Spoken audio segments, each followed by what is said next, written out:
ऐसा महसूस हुआ है कि कोई तुम्हें कंट्रोल कर रहा है पर तुम उसे पकड़ नहीं पा रहे।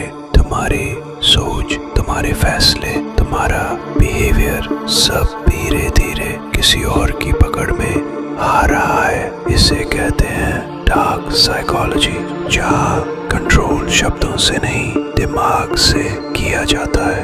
आज मैनिपुलेट द माइंड में हम बात करेंगे 7 खतरनाक साइकोलॉजिकल ट्रिक्स की जो लोग तुम्हें बिना बोले भी कंट्रोल करने में इस्तेमाल करते हैं।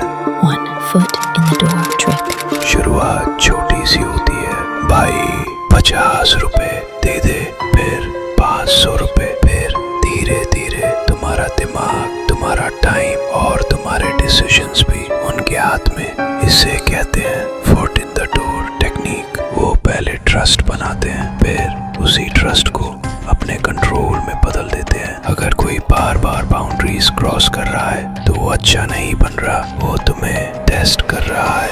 2 साइलेंट ट्रीटमेंट। कोई अचानक चुप हो जाए, तुम्हारे मैसेज का जवाब न दे या इमोशनल डिस्टेंस बना ले तो ये चुप्पी सिर्फ नाराजगी नहीं होती, ये एक टूल है इमोशनल मैनिपुलेशन का। तुम बेचैन हो जाते हो, गिल्टी फील करते हो और वहीं से वो तुम्हें कंट्रोल करने लगता है। 3 लव बॉम्बिंग। शुरुआत में वो तुम्हें खास फील कराते हैं, गिफ्ट्स, तारीफें, 24/7 अटेंशन। तुम्हें लगता है ये सच्चा प्यार है, पर हकीकत में ये होता है लव बॉम्बिंग, ताकि तुम इमोशनली उन पर डिपेंड हो जाओ। फिर जब वो सब कुछ अचानक छीन लेते हैं तो उन्हें वापस पाने के लिए खुद को भी खो देते हो। 4 gaslighting। तुम तो हर बात को बढ़ा चढ़ा कर बोलते हो, ऐसा कब हुआ था, तुम्हारा दिमाग बहुत नेगेटिव है। ये छोटे छोटे स्टेटमेंट्स नहीं है, ये है gaslighting टेक्निक्स। ताकि तुम अपनी ही रियलिटी पर शक करने लगो।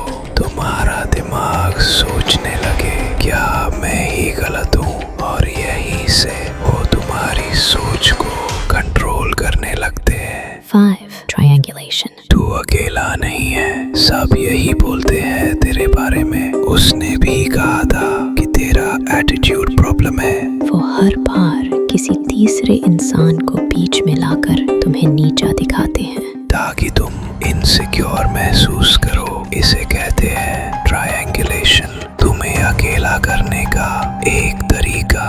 6 intermittent reinforcement। कभी बहुत प्यार, कभी पूरी कोल्डनेस। तुम्हें समझ नहीं आता असली इंसान कौन है। इसी कंफ्यूजन से बनती है इमोशनल एडिक्शन, और इससे बनता है ट्रॉमा बॉन्ड। तुम उन्हें छोड़ नहीं पाते क्योंकि तुम्हारा दिमाग प्यार और दर्द दोनों का आदी हो जाता है। 7 प्रोजेक्शन। वो खुद झूठ बोलते हैं लेकिन तुम्हें झूठा कहते हैं। वो गुस्सा करते हैं लेकिन ब्लेम तुम्हारे गुस्से पर डालते हैं। इसे कहते हैं प्रोजेक्शन। अपने गुनाहों का बोझ तुम्हारे सिर पर डाल देना ताकि वो गिल्ट फ्री बन सके और तुम कंफ्यूज। अब तुम समझ चुके हो, दिमाग को कंट्रोल करने के लिए तलवार नहीं, ट्रिक चाहिए। अगर तुमने कभी सोचा मैं इतना कमजोर क्यों महसूस करता हूँ, तो शायद तुम किसी डार्क साइकोलॉजी गेम का शिकार हो चुके हो। जाग जाओ, क्योंकि अवेयरनेस ही सबसे बड़ा बचाव है। सब्सक्राइब करो मैनिपुलेट द माइंड को, ताकि अगली बार कोई तुम्हें अपने माइंड गेम्स में फंसा ना सके।